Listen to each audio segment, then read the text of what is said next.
This show is sponsored by BetterHelp. Men, when was the last time you went to therapy? Be honest, all right? Have you been feeling a little grumpy? It's probably because you're not talking to anybody, okay? You can't keep bottling that stuff inside. Yeah, we've all done it, but it is not the way. Sometimes we need a little professional help, and it's very manly to open up about your feelings, okay? But it's like 6 million of us out there struggling with depression every day. BetterHelp is an option for you, and it's super convenient too. You can join a session with a therapist at the click of a button, helping you fit therapy into your busy life. Plus, you can switch therapists at any time, so you're never locked in. Talk it out with BetterHelp. Now, our listeners get 10% of their first month at BetterHelp.com/Neds, okay? That's BetterHelp, HELP.com/Neds. In a world full of haters, insane content creators, and the ever soul-crushing hamster wheel of growing up, we are three best friends trying to do the impossible. Create a podcast that helps you survive life. I'm Devin. I'm Lindsay. And I'm Daniel. And this is Ned's Declassified Podcast Survival Guide. Results may vary.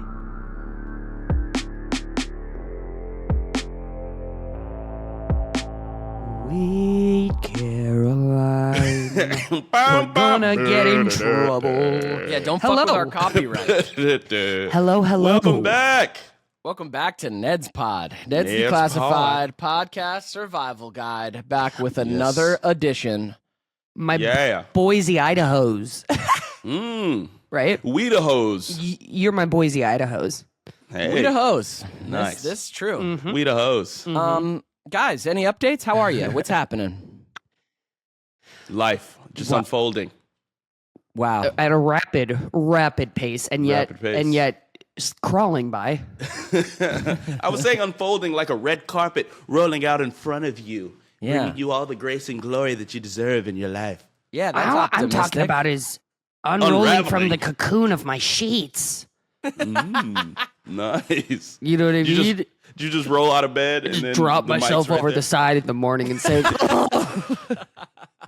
I'm on a pod. okay, I need to know how many of you in the comments, you probably are normal people with normal circadian rhythms as well. But if there's anybody out there with like a night schedule or an odd sleeping schedule, or a life that just allows you to be odd hours like that, let me know. I need help. I need to get out of this trance, this vortex. If anybody has any tips on how to regulate yourself sleep-wise, I just always get so tempted at the end of the night. It's like I don't do drugs anymore, so it's like, what can I do to just push the boundaries of my existence? And it's like, why don't you stay up until you'll feel sick tomorrow?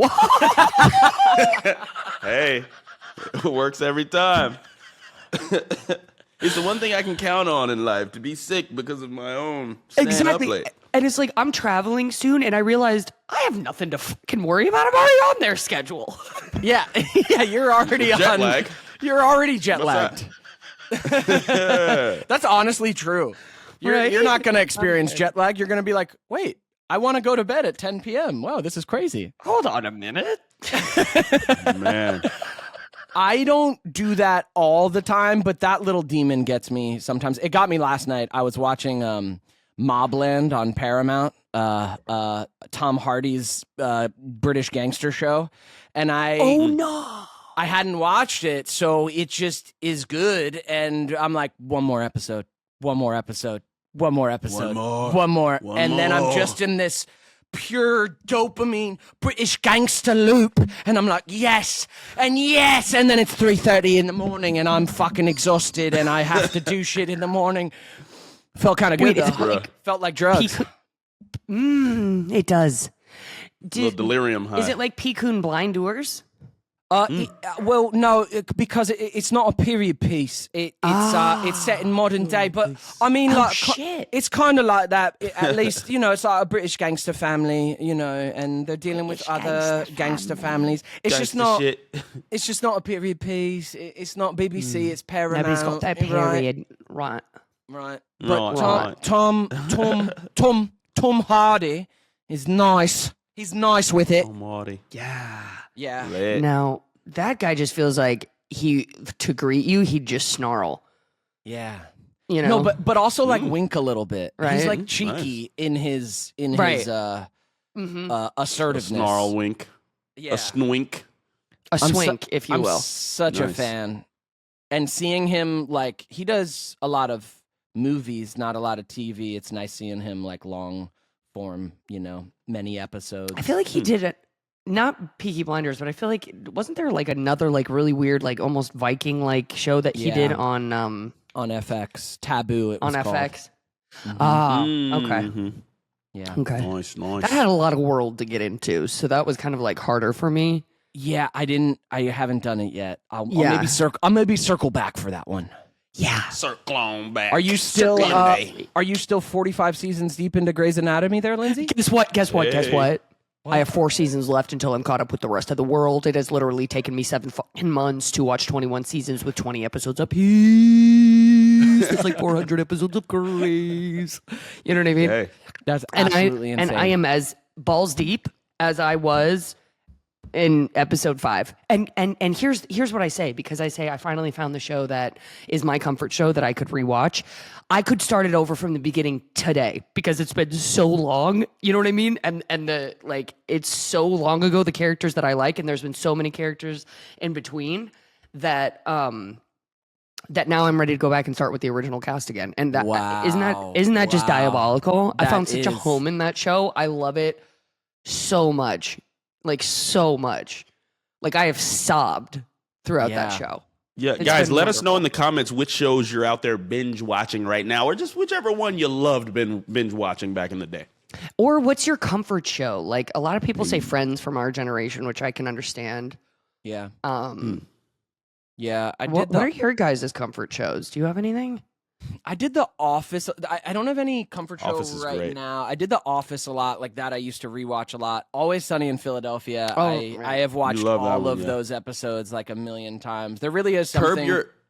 Curb yeah, Your go- Enthusiasm is one for me. Curb Your Enthusiasm is Incredible. awesome. Something I can just watch at any moment, because I feel like it's not about really the storylines. You can just pop in at any moment and just love the humor. So true. I can't binge Curb because the nature of the humor. I mean, I love Curb. But the nature of the humor at a certain point, that like cringe discomfort, I'm like, I have to take a break. It bleeds into your own life. You're like, no, I can't do this. Yeah. Were you guys did you guys watch Arrested Development? Yes. You Arrested Development Yes. guys? Ooh, my parents loved that show. I didn't watch it much. I actually it's like so the good. I liked the newer seasons or whatever. Like still really weird. Nothing will touch the classics, but I thought it was all kind of of it cool that they got a worked. little revival. Mm-hmm. I thought, I'm a big Bateman fan. I'm He's the trying to just best. become him, Yeah, I can see that in your future, brother. He's so good. Yeah, that's been a comfort.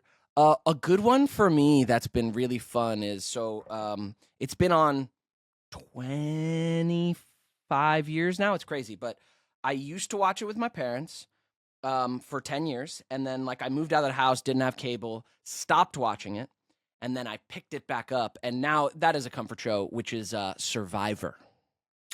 Oh, yeah, Survivor. those are good. That is the world. That is America's greatest reality show and game show. And those of you who have never done Survivor, do it. Oh, it's so fucking good. It is the greatest social experiment game show every season. So much fun. Yeah, I'm obsessed. Dude. The recent season just had the finale this past week. Wow. So someone just won $1 million, season 48. Yeah. But they do two seasons a year since like 2001, I think. Holy moly. 2 seasons a year. I didn't know that. So really it's the 50th season. Right. It's coming up. Yeah. Truly. That's wild, 50 man. is next year. And they're like bringing a bunch of old cast members back. It's going to be amazing.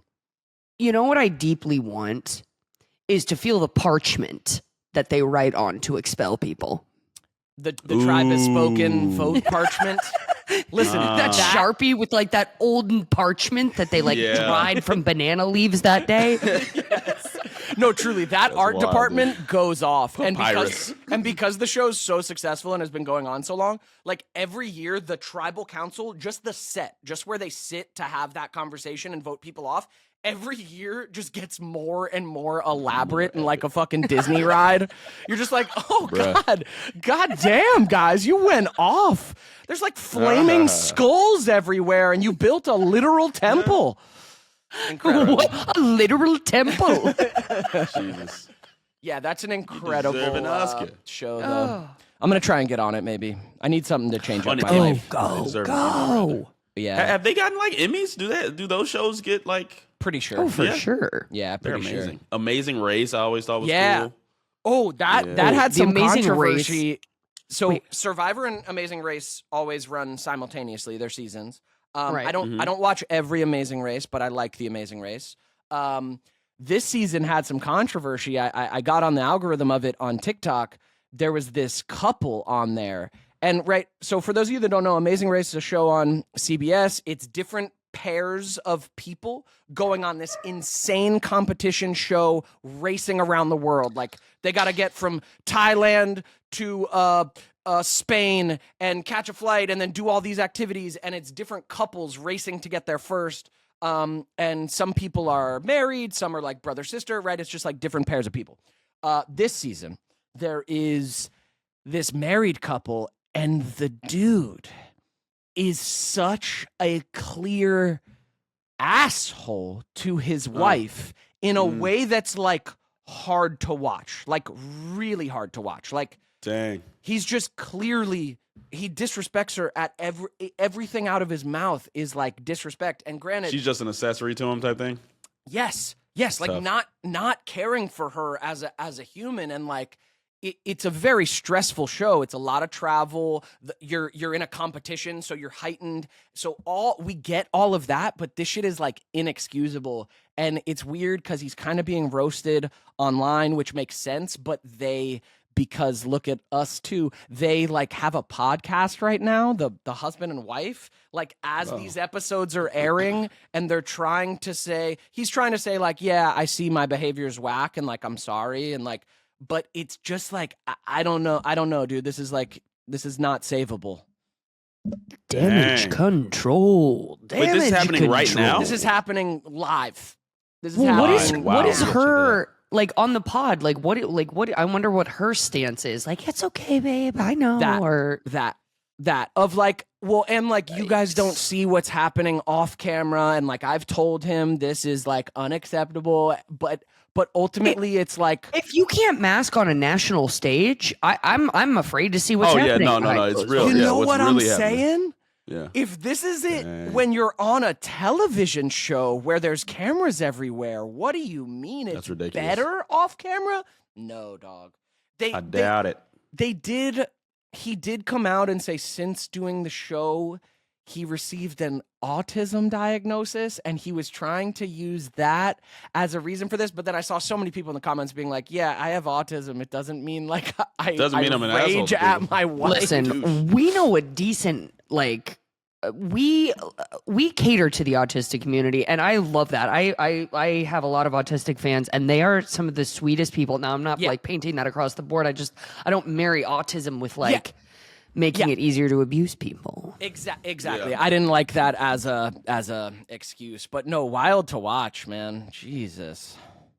Wow. Yeah, I hadn't even been watching this season. I just caught an algorithm on TikTok where I watched like one clip of this man being like, God, you suck at everything. And I watched it a little too long, and then my feed just became all the discourse about it.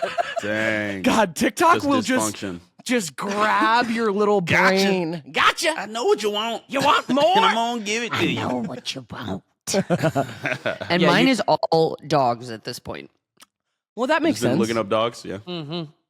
That makes Been sense. doing your research. It's nice. It's nice. Puppies are pretty like happy things to watch. Yeah, it's insane how much work owners will put into their dog's page.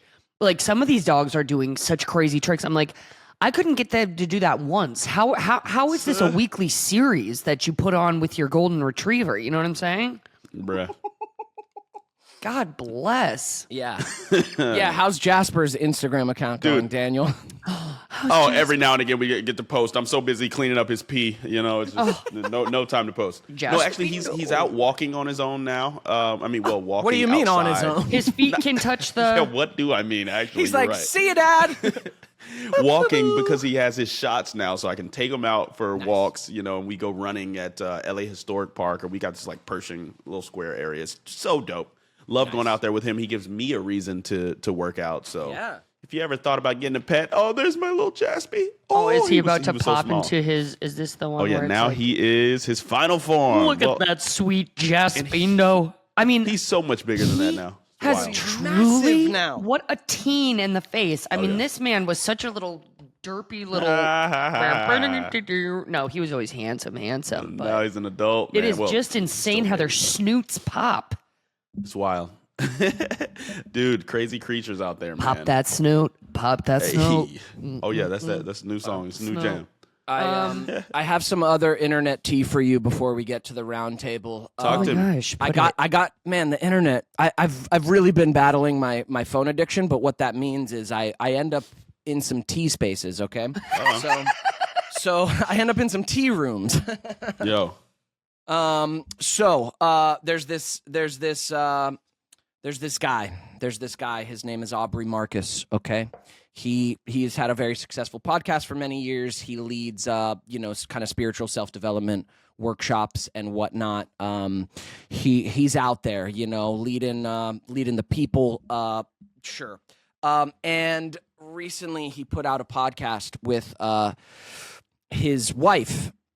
Aubrey Marcus was recently polyamorous, like in the past, and then found his wife, and then they lead like relationship empowerment things. And then they came out with this podcast that's getting a lot of backlash because turns out he's back to polyamory with his wife. And they put out this podcast with him, his wife, his girlfriend, and like this other dude. And look, I'm all for people living however they want to live, but they're getting a lot of backlash because in that podcast, they try and call this messy poly arrangement radical monogamy. This guy, Okay. I'm this sorry. guy goes on this word salad, not Aubrey, this other guy who's on it, about like it's monogamy. It's deep, exclusive monogamy, just not with two people. There's a word. No.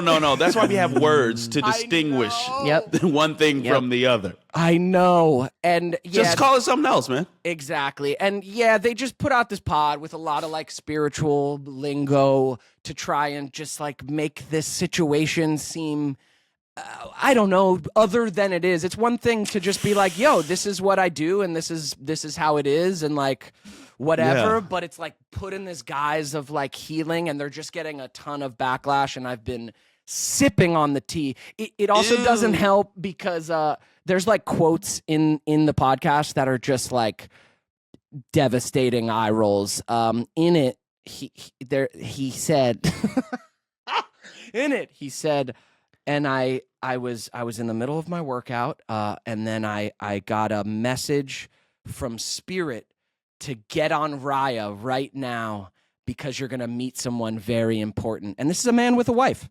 Unbelievable. You got a message from your ego, which it's okay to have. From It's yo not from dick. spirit, From yo, my dog. this is coming from below my pants. Spirit lives in my pants. Spirit's Jesus. calling. Wow. What a, Sorry, spirit calls. what a hole, man. Yeah. You'd think that nobody's opinion can be wrong, but Wow, Yeah. that's bold and wild. But yeah, I hate when people. Well, I'm a guy who doesn't like labels just in general. I feel like everything is on a spectrum. Why waste your time trying to make it overly concrete? But some things, they're there for a reason. We use language in this discrete fashion to be discreet. Monogamy, all right? It's one. Why are you saying one when there's poly? I'm sorry, this is not radical monogamy. It's just not. It might be a radical relationship style. Just call it that. Yes. Don't throw the monogamy in there because it's just not. It's not the proper word for that situation. Exactly. Yeah, that's a lot of the heat. Yeah, I hate to be they're judgmental, getting. but I know, I hate it too, but that's a lot of the heat they're getting. It's like, don't call this radical monogamy on a podcast. don't hijack the word. Yeah, where also like they have influence, they have an audience, they have people looking to them for whatever, and yeah, like don't hijack the word monogamy to Yeah. make a poly No. situation. Just do the Just poly get your thing. own thing. Be comfortable in your own skin. It's when people want to feel like they fit in with the herd. It's like, yo, if you don't fit in, just don't fit in, man. Get your own thing, dude. You can have that. You can fully have it.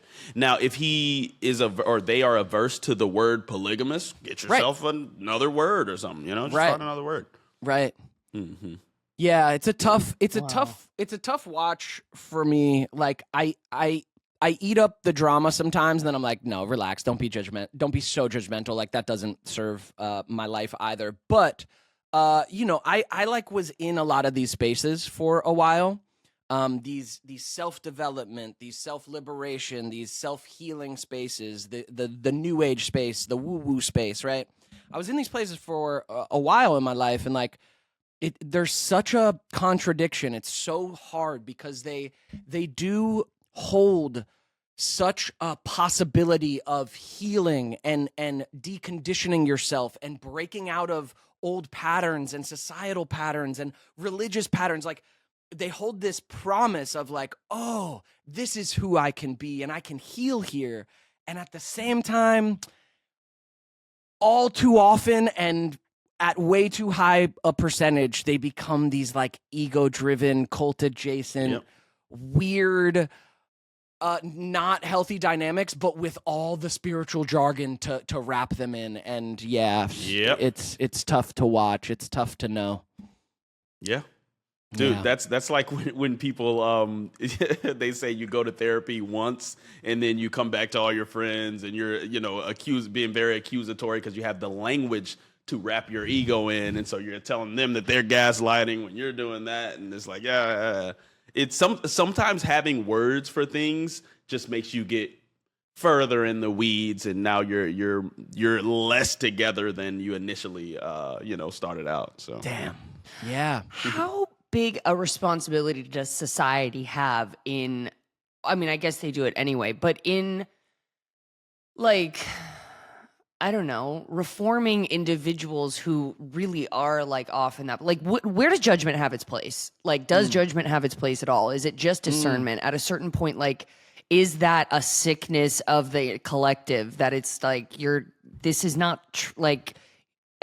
I don't even know what I'm trying to say, because I know truth is objective for everybody, but it's like at a certain point when things are so counterculture and rage baity, is that a time for society as a whole to sort of judge you back into right thinking? Bring back the 90s. Or are we you just fling open the door and say, God bless, he's on his journey. They're on their journey. I love that question. Yeah, I love that freedom question. And independence is tough. It's a great question. Yeah, I wrestle with that in myself. I feel like on some level it feels like a societal course-correcting judgment backlash can be productive.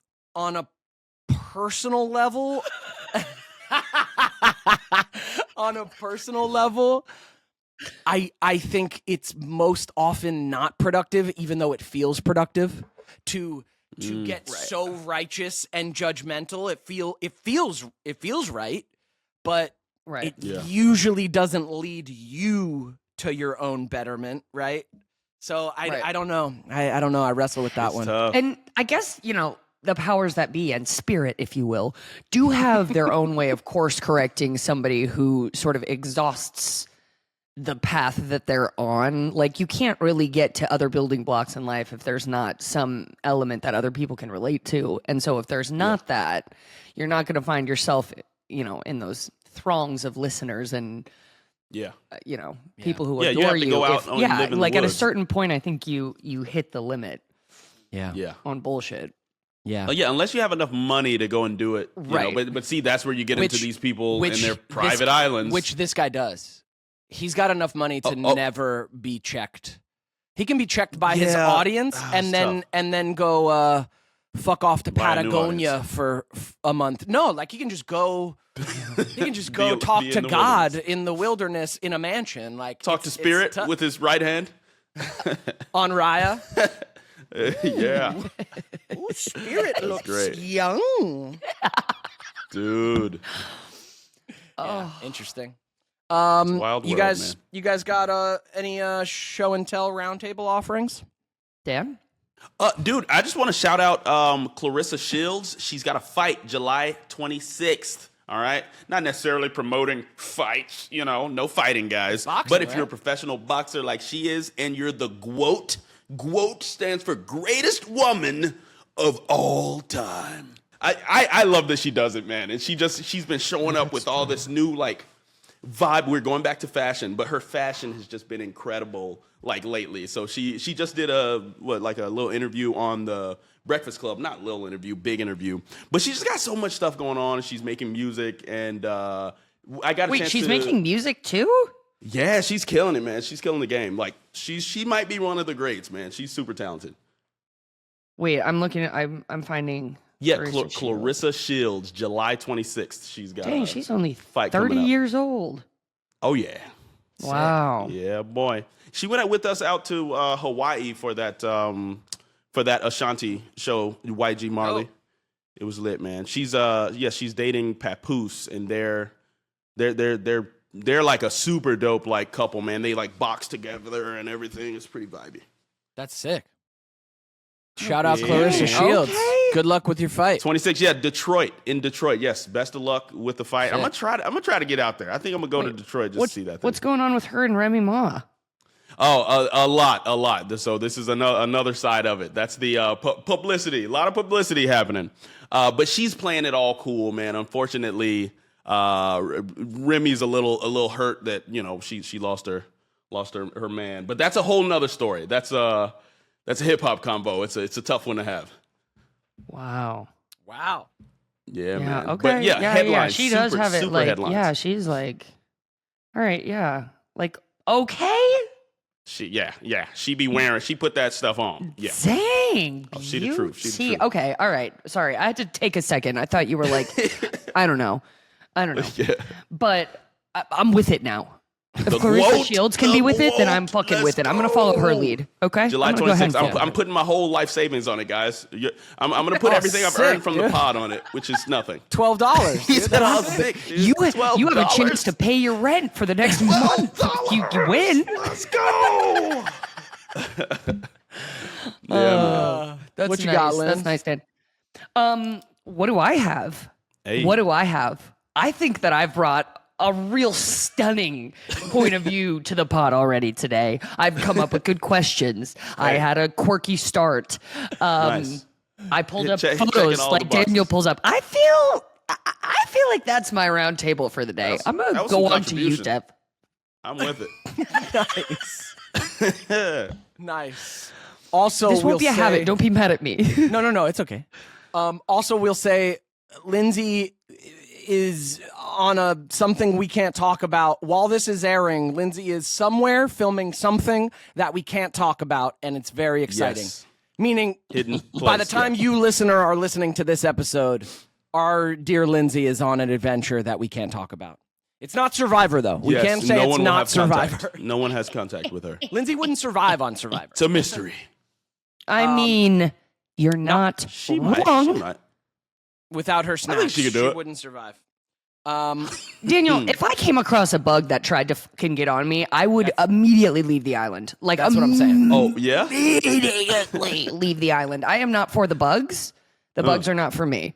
So, Hey, anyway. I thought they would become your snacks. All right, I'm gonna Or you play. start your own kingdom out there. I'm gonna play a video. This is my roundtable offering. It's just like this. I don't know. I've been thinking about it. I want your thoughts. So this is from this woman, No Nonsense Spirituality. She's a former Mormon who kind of goes in on. It's a lot of logical atheism things, which I'm not fully on board with, but this little conversation piece I've been thinking about. I wonder where you guys land. Humans Let's hear it. actually are not progressing at all. John Gray is a famous British political philosopher, and one of his most famous ideas is that progress is a myth, specifically that it's a myth that we get from monotheism, even when we're doing it in a secular form. His argument is that science and technology advance, and we certainly have evidence of that, but human nature is exactly the same. We have yet to eradicate slavery. We are still doing wars and genocides even after the Enlightenment. And it's kind of a dark quote, but what do you think about this quote? Humans aren't getting better. We're just getting faster at doing the same things that we've always done, conquering, consuming, and comforting ourselves with stories. His argument is that before monotheism, we really had no sense that society was going or the world was going in any particular direction at all. But then once we get kind of Christian theology that we're going towards utopia, then as we leave Christianity and we have the Enlightenment and we go towards secularism, we still keep that myth that we are progressing towards the world getting better, but we actually have no evidence that human nature has changed at all. We're just as authoritarian, we're just as violent, we're doing the same things that we've always done. So what does he tell us to do with this information if this were true? And he doesn't offer any comfort, any solutions, any calls to action like most thinkers do. What he essentially wants you to do is realize that you need to give up grand ideologies, because whether it's religious or political or scientific, anything that promises that the world's going to be better or promises some kind of utopia or salvation is going to fail, and it's an illusion, and the old king is going to be just like the new king. And so instead, live personally, ethically, and humbly without the illusion that history is going towards utopia in any way. So he literally tells you, let go of the narrative, watch birds, read poetry, sit in silence, resist the urge to always explain or fix, and live like mystics or poets or naturalists. One of his most famous quotes is, the idea that human history is a record of progress is a superstition. The human animal will continue to dream, destroy, and delude as it always has. And there's some pretty good evidence for that.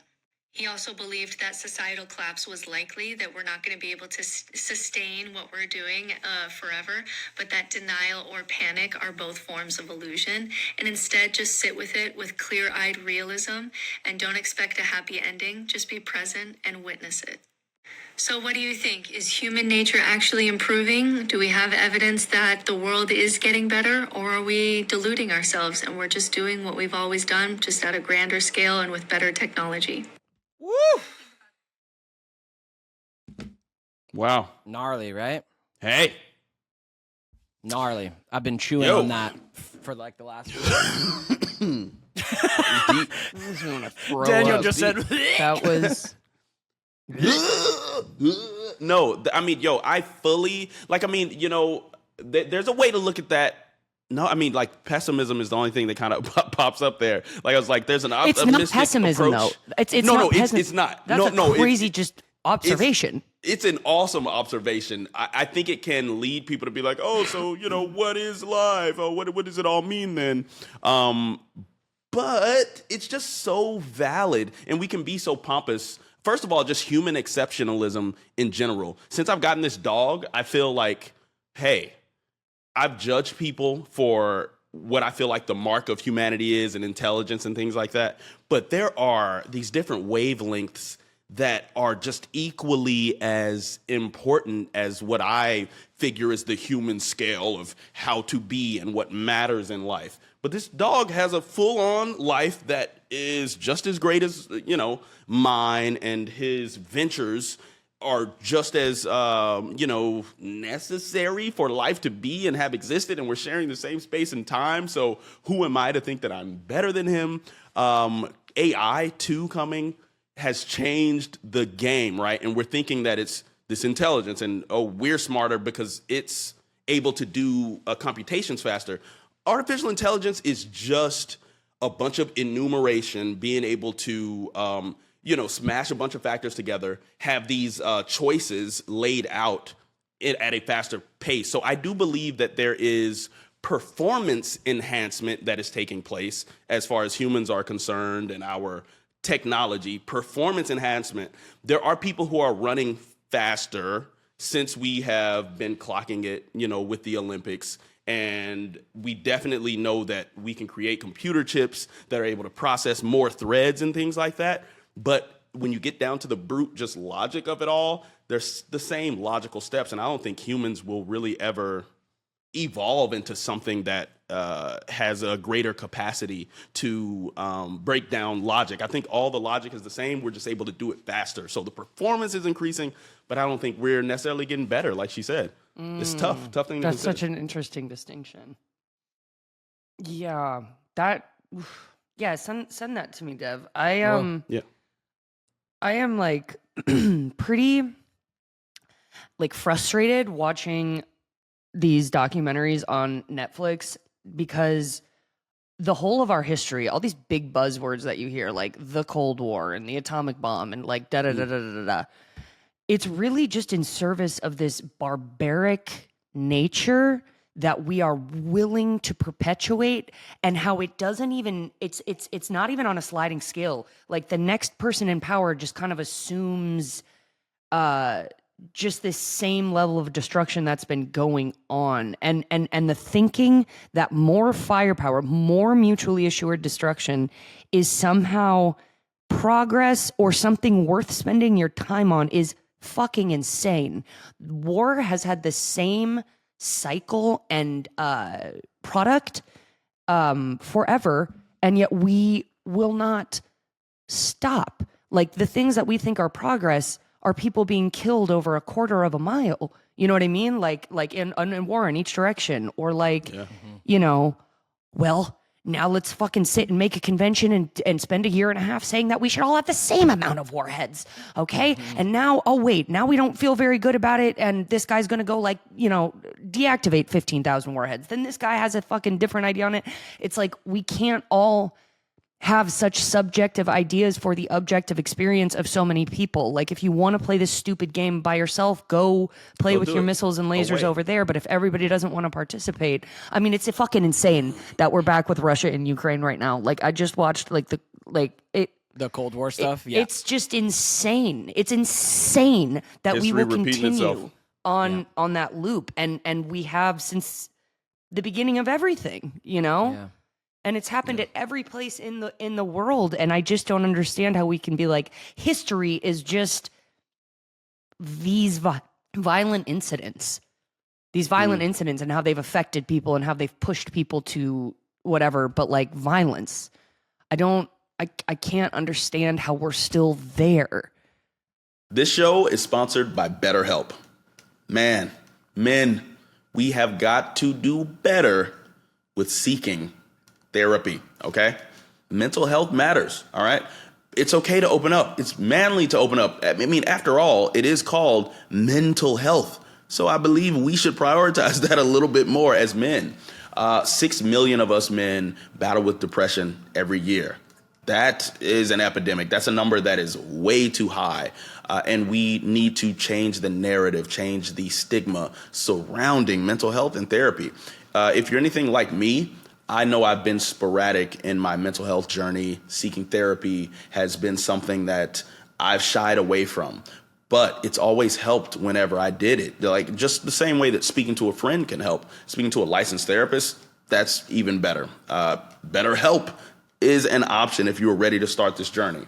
With over 35,000 therapists, BetterHelp is the world's largest online therapy platform, having served over 5 million people globally. That's huge, and it works, all right? It has an App Store rating of 4.9 out of 5 based on over 1.7 million client reviews.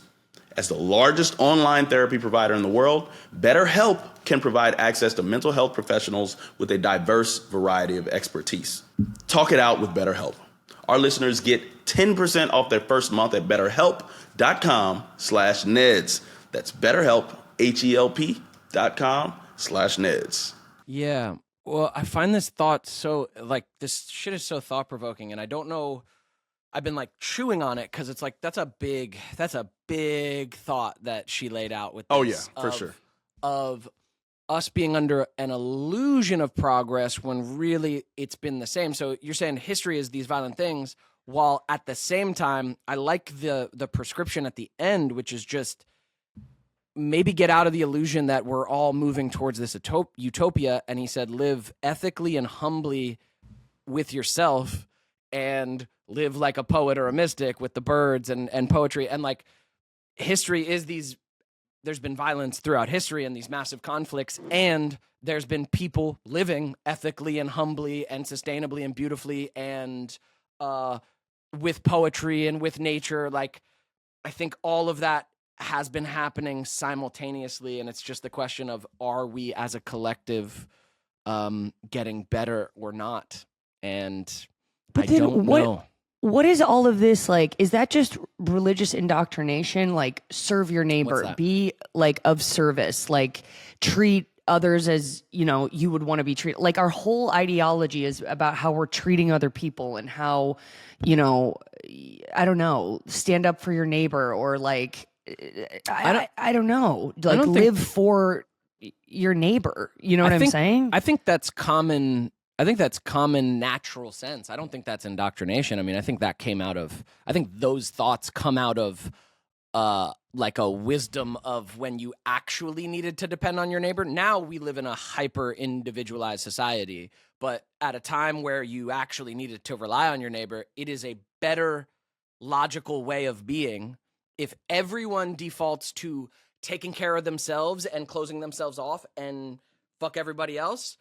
Everybody loses, and some people might win. Like, a few people win, but generally people will lose. If everyone defaults to be considerate of your fellow man, that's like, to me, that's not a indoctrination. Like, that makes sense logically, you know? Well, logic, unfortunately, can be played on both sides, because there's logic to preserving only your stuff, especially if you're living in anarchy or living in the wild, and you're like, oh no, only our stuff, or only my stuff. Then after maybe a few generations, it's like, oh, only my family stuff. And then it's like, oh, only my tribe stuff. And so I'm having this care only in certain places.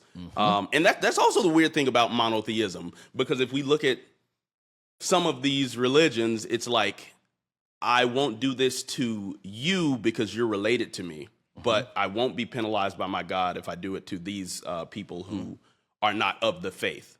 You know, so that's another tough thing that arises. The speaker mentioned like monotheism kind of having a negative impact, and I get it. I get the logic of where monotheism has been a bad thing, but for the communities that the monotheism was there to protect, it helped them have at least a system of protections to say, okay, if I see someone wearing the same garb as me, I know he's not going to attack me because he believes at least these same base principles. Definitely. So it's so tough because it can be abused. Like, any idea of preservation of oneself, be that the individual or their group, will end up saying that someone else has some othered status, you know, at some point. So it's hard. It's just a ball of confusion. I really feel, and I just try to be objective and look at all the sides out there. And unfortunately, I want to preserve, you know, the existence that I know, and that's what gets scary, because fear then builds, and people are like, oh, in order to keep what I have, this status quo that's going on with America, where I can walk outside and not, you know, have, you know, unfortunately, warheads raining down on me, then I have to support whatever politician is up there claiming that they're, you know, looking out for me. And then the game of telephone, where there's this wealthy guy at the top, a wealthy group of people at the top, who are pushing these wars for their own gain, and then telling the people down at the bottom that, oh, I have to do this. I would love to get away from that barbarism, but I'm aware that it's been happening since the beginning of time, and I don't have a solution at this moment. Of course not, because of what you just said, man. It's like, that is the human thing that we haven't progressed in, but also makes sense. It's natural. That's what keeps playing out, is that protection of self, and self grows to be community or a nation or faith, and it rarely is able to include everyone and everything. So there becomes an other, there becomes an out group, and that is what plays out throughout history that we haven't evolved past. And our resources maybe should be spent to figure that out, because I love your points, Lindsay. You know, I do think that maybe we could expend a little more energy. Maybe the military budget being spent on how to escape this loop is the thing that will allow humanity to progress. But we're going to need a huge paradigm shift. Well, there's And been. it's, Oh, go I, ahead. I don't even think that it's like a utopia that I'm like, because I understand strife and struggle, but when it's just like at the mercy of another person, I can't tell you how disillusioned I am by things that I used to think really were foundational moments in human history, when really they were just foundational moments in the military industrial complex. And like the ferocity of like, it's not even a fucking utopia I'm looking for, dude. It's just like, let people farm their farms and eat. Like, Right. I don't know. Like, yes, civil war can unfold, but like, we don't need fucking nuclear warheads. If they're gonna fight, let them pick up sticks and fucking fight. Right. You know what I mean? Let them, and if they have arms, whatever arms, don't be supplying. Do you know what I mean? Like the chain of supply for this bullshit. I mean, if the people have a problem with each other, people usually are able to like, I don't know, if you just left them alone and stopped with all this propaganda, like people are usually able to get on a page with people. You know what I mean? Like, let them figure it out. But all we have ever done is had a hand in making death harsher, quicker. That is the only progress we've ever made. We succeeded in turning every other, even almost first world country, into a militarized zone because they have to deal with the US. Like, that's the whole reason that the fucking Soviet Union couldn't feed its people. It's because it started to allocate all of its money to, you know, be in this nuclear fucking arms race with the United States. And it's like, for what? For fucking what, dude? So that we can have mutually assured destruction Power, in a baby. fucking in a button? Power. That's why these people aren't eating. It's not a utopia I'm looking for. Just let them have a meal a day. Like, I don't.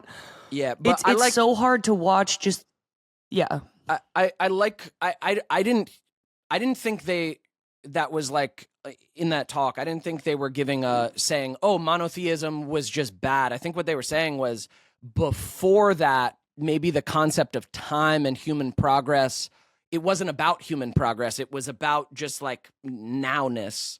And monotheism, I didn't hear like a judgment of indoctrination. They just said monotheism gave us that story of, because it exists in Christianity and Islam, of we are moving towards our religion's utopia. We are moving towards the Christian utopia, the Muslim utopia, right? Like, Jewish, it just gave us, it just gave us the story of we're heading towards the heaven time where everyone follows this doctrine. And then the interesting thing that she's commenting on is like, then even as religion has become less important to a lot of secular people, modern people like us, that story is still playing out. That idea of progress, that idea of if we could only move towards this betterment.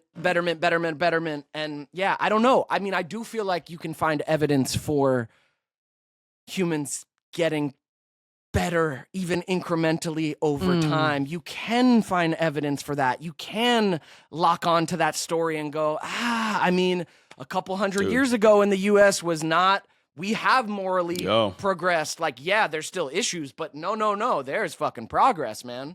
Man. So you can find evidence. Yeah. Yeah, I was just going to add, like, with that progress, it is a scary thing because we can so easily also lose those gains. Like, dude. Cultural transmission, I feel like, is the name of the game. To find something out within a community, it takes one person to find something out, and then he has to transmit that information. And, you know, we have techniques like writing, you know, so we can put it into writing that this person found this out. So we never should have to learn how to defeat influenza again, or learn how to defeat, you know, blah, blah, blah, blah, blah, because it's written down. So written history has helped us out so much. Oral traditions was tough because you kill the people and you lose it. But now with writing, we can have concrete cultural transmission. And then legislation and things become laws, you know, in government. But the same way now we can make these laws and protect more people We also have, politicians fighting over taking some of those laws back. Like, I don't want to get into the Roe v. Wade like thing. I'm not taking a side because everybody has their own positions on it.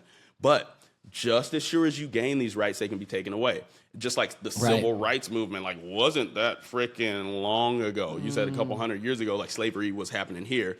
It's happening still in some of these, backwater countries. And I don't want to say backwater countries, but backwater places. Yeah. So all it takes is for a place to be destabilized. They might be living good, second world, first world now, but you destabilize a place, then you have those corrupt doings that start to take place. So slavery isn't just that far away. Once a region is destabilized, or once a government says we care more about this group of people than that group of people. So it's scary. I think writing helps us know what to avoid, but the Library of Alexandria, burned down. Like, that can happen. Some books being pushed to be eradicated from school systems and just public access. It can easily, we can easily regress back to those brute, human, instinctual, visceral engagements if we're not careful. Yeah, history can repeat itself. Yeah. It's all bad, man. Congo, you're still dealing with that. Just resources, scarcity, all these things that are, they play a hand in economics. Like the fact that, we're not going to get into the money talk. We're not going to be those guys. We're not conspiracy theorists here.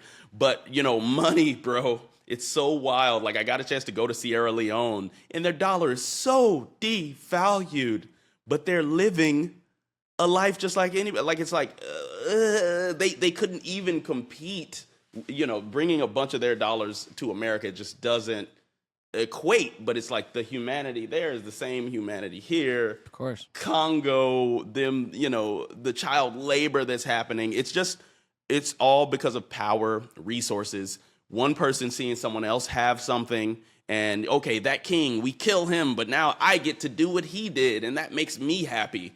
Versus, you told the community you were going to uplift us all. But it's human nature, and it is not even human nature.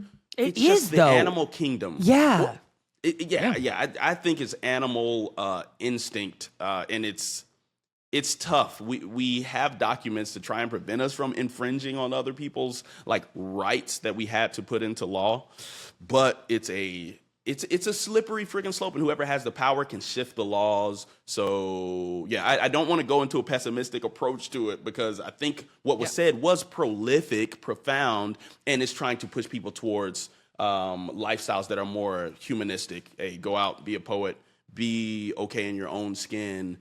Don't need, especially if it infringes on other people. But that's what humans have been. That's what I'm saying. Like that video is such a.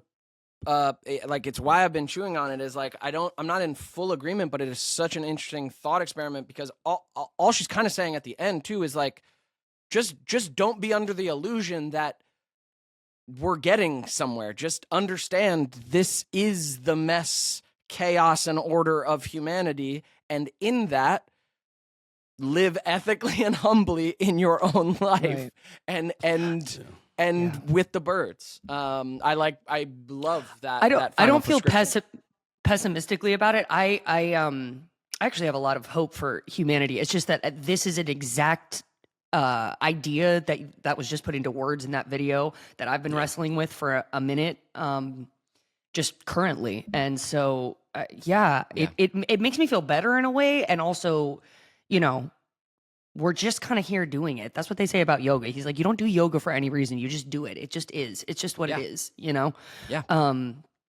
But that fucking awesome, Dev. Yeah, wild. I'll send it to you guys. Wow, there's a lot to think about. Yep. Let's get to some fan messages before we wrap this up here. Let me find some stuff I've enjoyed. You guys, if you want to submit your voice to the pod, follow us on Instagram. Neds Declassified Pod on Instagram. We put out little calls to action on our stories and ask for messages. Those were good, guys. From time to time. Here's a little Here's a little interesting one. Let's hear it. Start you over. Okay, here we go. Hold that thing right up close to the mic. Hi there, everybody at the pod. I'm currently speaking to you from Mexico City. Well, Hey, not ¿qué Mexico tal? City. It's a little city in the Mexican Republic called Querétaro. Nice. Querétaro. I currently am 32 years old, Okay. and my biggest and darkest secret is that I am a person who likes to bring joy and make people around me feel loved and appreciated, and With that make voice. them Such a voice. feel that they matter just for the sole fact of existing. But I don't feel that I deserve the same. I don't like myself. I don't like my physique. I don't like my voice. Your voice is amazing, dog. I Your voice is dislike a great. lot of things about myself, and most of the people that know me don't know that, because I don't want to be a burden to anybody. Oh. And you've been a safe space for me since the comeback, and I really wanted to share this with you. So thank you very much for allowing us to communicate with you, and yeah. So if you have some word of advice for your fellow adult in some kind of a ditch, just please, I would love to hear y'all. Good night. Thanks, Pablo. Thanks, Pablo. Man, shout out to you, dude. Yeah. Mexico City. Bro, hey, I would just want to start by saying, hey, we love you. We love your Yes. voice. And we love your physique because it's attached to that voice, which seems like it's attached to an aura that is incredible, man. Yeah, you know, the way you're going into it, caring about others, dude, the world needs more people like you, point blank, period. I say dig yourself out of whatever that ditch is. No one has a right to judge you, bro. Whoever you are, that's you, and you are here to bring something special to the world, and the world deserves to have it. Don't hide yourself out, man. Do not hide out, dude. Show up uniquely as yourself every time because you deserve it, dude. You deserve it. I want to say thank you for the texture. Yeah, the texture that voice added to the pod. That was really nice. Magnifique. Look, I want to say kind of something that I say to myself because I heard a lot of myself in what you were saying, Pablo. I too get a lot of self-esteem and good feelings from, you know, being of service to other people. I sort of measure my worth in how I can show up for other people and what kind of can accomplish for them. And I sort of like leave my wants and needs kind of more to the side because I don't really know what they are, because and I say this because we have the strength to get out of it. The victim in me likes to keep myself in a place where I am easy for myself to mentally abuse or to mentally ignore. And I try to keep myself in that small space, but I realize like I'm the only one who has the power to sort of like stretch out of that box. You know what I mean? I'm the only one who can start a different narrative or recording in my head. So even though I really resonate with that hurt victim who loves sort of self-pity, and I know these words can have like their own connotation. I've had to, you know, destigmatize these words for myself because that's just what it is. It's the person inside of you that feels like they can't, you know what I mean? Or that it's impossible for you to create this love for yourself. But I really think that it's possible. And if we just stop telling ourselves, you know, just that one specific story, just replace one thing you tell yourself, or if it's quiet in your head like it is for me, just find one thing you can tell yourself that makes you feel really good about you, you know? Like all those acts of service really are only halfway potent if you can't love yourself and let that sort of love even color more what you're able to do for other people, right? So try not to exist in a vacuum of service. While it sounds nice, it's actually, you know, your life can be even more fulfilling being of service to yourself. So I resonate with you, Pablo. I'm with you. You're not alone, dude. Yeah, not alone for sure. Yeah, I just want to say, yeah, that's self-shame, self-loathing. I get it. I get that voice. I get believing it. It is not in service to your life, and it's not even true. Like, a great question is like, is this even true? Because first of all, one of the things you said you dislike about you, like, is your voice, and it's like, well, Oh yeah.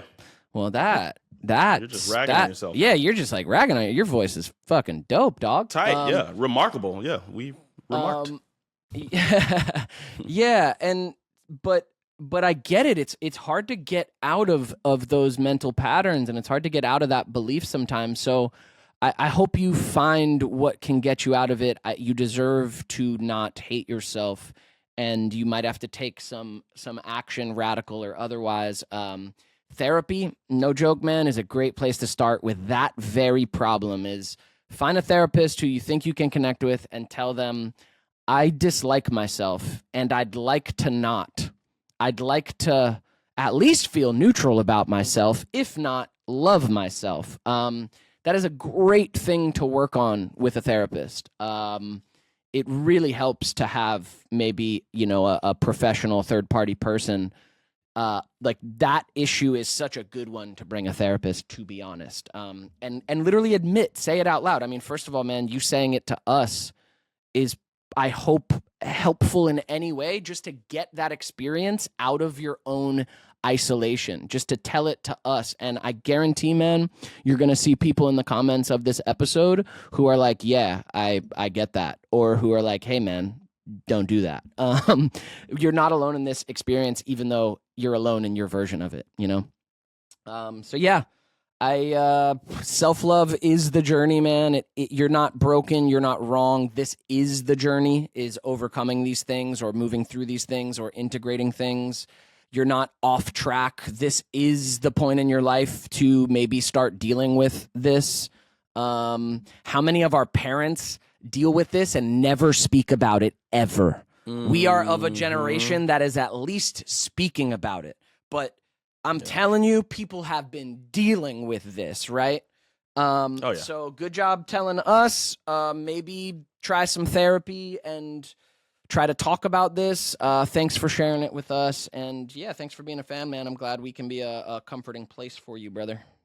Is that like some of the progress you're talking about? Like the fact that we're talking now about things that we bottled up? Like, is that progress on that, minuscule human scale? But yeah, on a bigger arc, like, yeah, I mean, and what Daniel said is like, we probably can regress back, or there's excesses of talking maybe too much about our problems and then becoming neurotic rather than healing.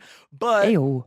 But yes, I mean, I think, man, how many people have suffered in silence their whole life, just self-hate, and then meanwhile they're out there smiling and being helpful and being funny and being cool, and no one knows. And yeah, how many fathers were shitty because they were shitty to themselves and never just fucking said that to anyone, never just got vulnerable about, like, I hate myself. Yeah, I'm walking around telling myself that I hate myself every day. You know how hard it is to live in my head? Like, dude, like, of course people are going to be horrible to other people if that's what's going on in their head, man. Exactly. So we got to cleanse this, man. This is your temple, dude.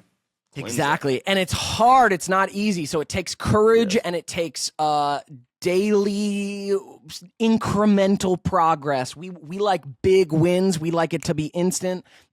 Journeys like this, the mental journey, daily incremental progress, man. What Lindsay said, rewriting one part of that story when your voice says, wow, dude, you're so fat and ugly, just like shifting that one voice to say, no, I am exactly who I am and I'm beautiful. Like, you literally have to rewire the words, man. It's daily work. It takes courage, and you got this. And it takes community sometimes, or it just takes, like, voicing it out can give you a lot of just support, just energy. Oh, to yeah, do stand in front of that mirror and say it, man. Say it and believe it. Or you don't even need the mirror. Just recite it, man. And here's the deal. Yeah. You can't just do that once. You have to practice that at least 5 times. Like 5 is the minimum because you're going to feel like a real douche doing it the first 3 times if you're anything like myself, who has had this self-hate rhetoric going on for a lot longer than I'm even kind of conscious of. So you're going to feel more uncomfortable before you feel comfortable. And that's actually progress. Yeah, You got this, brother. I have this affirmation calendar, so every day there's an affirmation on it. And dude, let me tell you, I have to say it a bunch to myself in the day, and some days I don't believe it at all. Some days I read it and it's like, I am, I love myself in all aspects of my being, right? Some days I read that and I'm like, fuck you. And I look in the mirror and I'm like, and fuck you too, buddy. So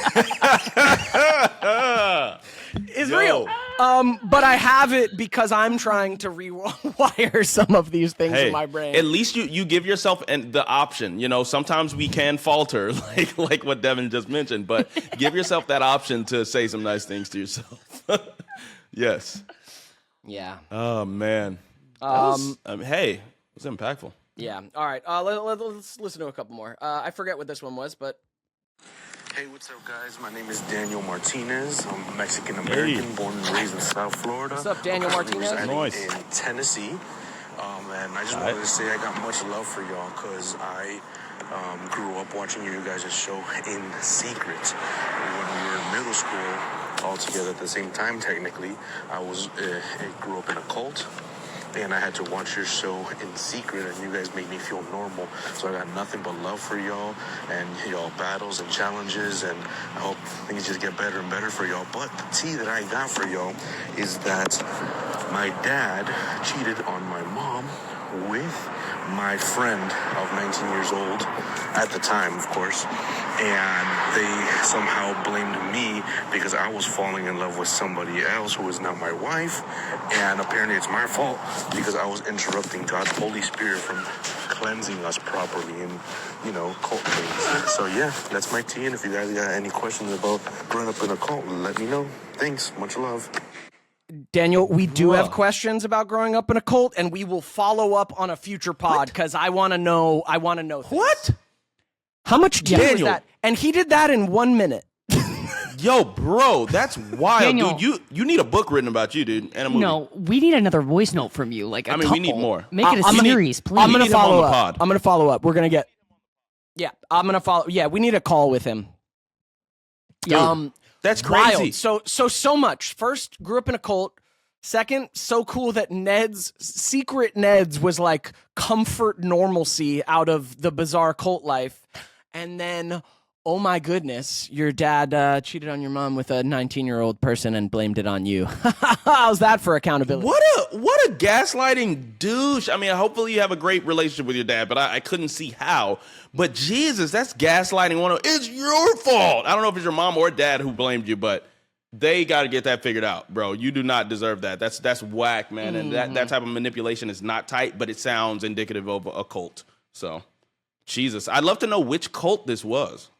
But your tone of voice lets me know. I don't know. He's I guess I well-adjusted, can't take though. anything off face value. But I mean, you sound cohesive, Yeah. which is a feat for all of that. As somebody who has also survived a gaslighting, I mean, not quite in that, but yeah, it sucks when the people who are supposed to, be helping you with clarity are really mucking up the water. Glad you're through that, brother. Yeah, man. For real, we're going to reach out in a little future pod. I definitely want to hear more about the cult life, and that Neds was your comfort show is so fun. Dude. I've talked a lot on the pod. I am fascinated by cult dynamics, and I listened to a podcast called A Little Bit Culty about like getting out of cults and surviving cults. If you've never listened to A Little Bit Culty, they're former cult members interviewing mostly other former cult members on their recovery process, and it's fascinating stuff, man. You are Jim Jones reincarnate, dude.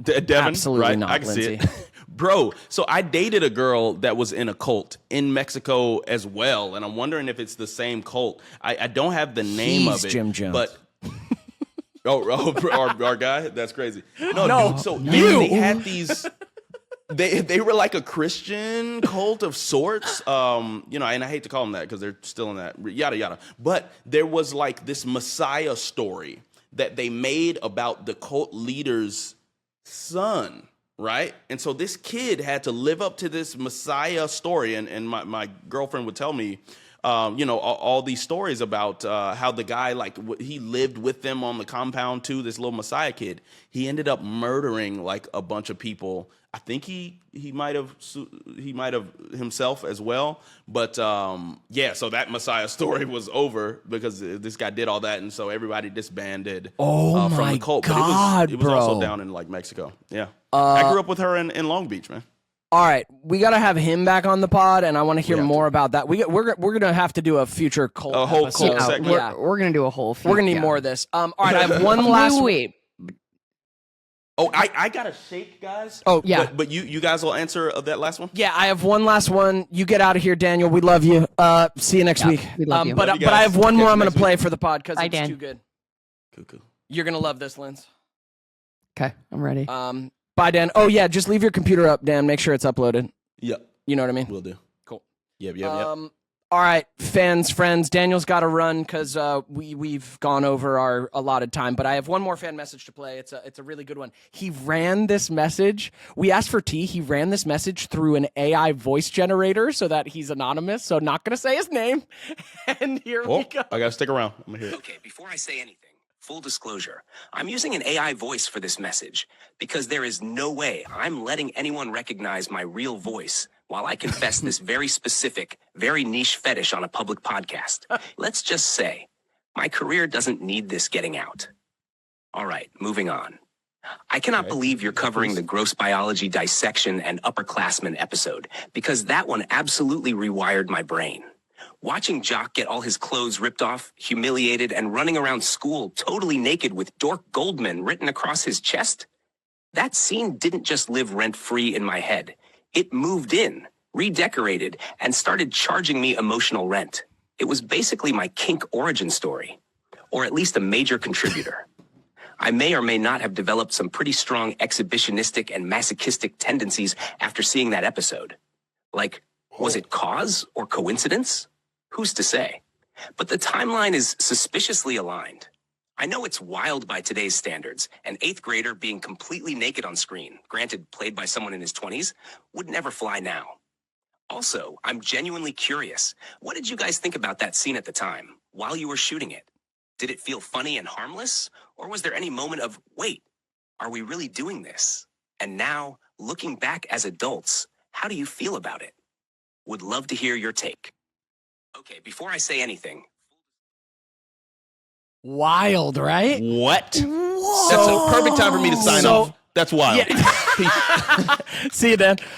So for fans at home who aren't on our Patreon, we are continuing our rewatch podcast only on Patreon, and we are covering that episode that he's referring to, Gross Biology Dissection and Upperclassmen. Upperclassmen is the episode that he is referring to here. Is that not a wild message, Lindsay?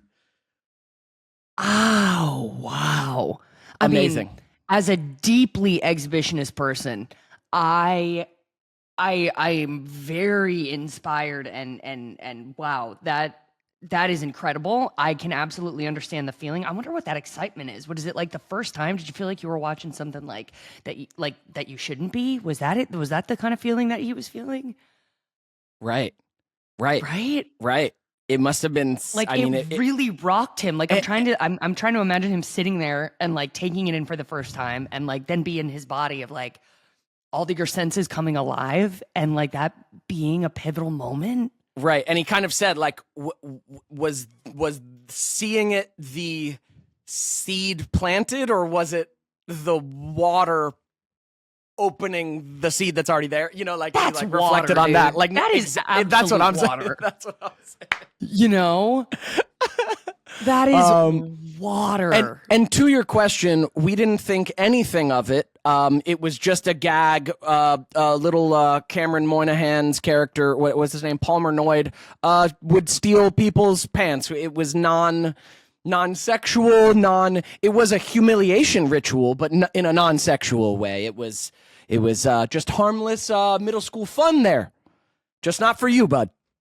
And it was like, was it something about the being written on? Because he was like, the Dork Goldman was, that's Right. so interesting. It was something about it the just humiliation. nudity or the like, whoa. And I bet the actor, I forget his name, I bet he had some discomfort, just as you do on any set when you need. I've been naked on a lot of movie sets, like in a lot of roles, and like there's like a weird, like you just gotta kind of let go and get into the exhibitionist, like of just like, hey, I'm doing this and it's whatever. I'm an actor. Right. But on that set, I'm sure he had discomfort of like needing to like run with his little boxers on or whatever.